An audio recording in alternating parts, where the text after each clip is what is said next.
আসন্ন জাতীয় সংসদ নির্বাচন ও গণভোট ২০২৬ পর্যবেক্ষণ করবেন ৮১টি দেশীয় পর্যবেক্ষক সংস্থার ৫৫,৪৫৪ জন পর্যবেক্ষক। এর মধ্যে কেন্দ্রীয় পর্যবেক্ষকের সংখ্যা প্রায় ৮,০০০ আর স্থানীয় পর্যবেক্ষক প্রায় ৪৭,৫০০। ২০২৪ সালে অনুষ্ঠিত দ্বাদশ জাতীয় সংসদ নির্বাচনে ৮৪টি দেশীয় পর্যবেক্ষক সংস্থার ২০,৭৭৩ জন পর্যবেক্ষক দায়িত্ব পালন করেছিলেন। এবার বিগত নির্বাচন থেকে ৩৪,৬৮১ জন বেশি পর্যবেক্ষক ভোট পর্যবেক্ষণ করবেন।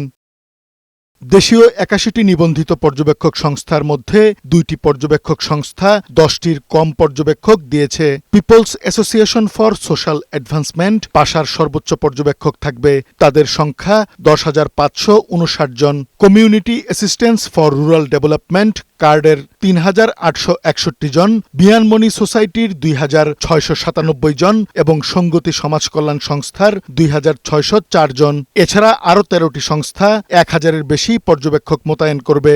নির্বাচন ও রাজনৈতিক বিশ্লেষকরা বলছেন, সুষ্ঠু নির্বাচনের স্বার্থে পর্যবেক্ষকদের নিরপেক্ষ থাকতে হবে। বিদেশি যারা আছে তাদের থেকে দেশীয় পর্যবেক্ষকের ভূমিকাটা বেশি, কারণ তারা তো জানে, দেশের লোককে জানে কিভাবে নির্বাচন হয়েছে কিংবা হবে, কি হচ্ছে, কি করতে হবে কি না করতে হবে, এবং সেটা যত ভালো ট্রেনিং হবে ততই অবজারভেশনটাও ভালো হবে, রিপোর্টটাও ভালো হবে। পর্যবেক্ষককে খালি থাকলে হবে না, তাদের নিরপেক্ষতা প্রমাণ থাকতে হবে আর কি।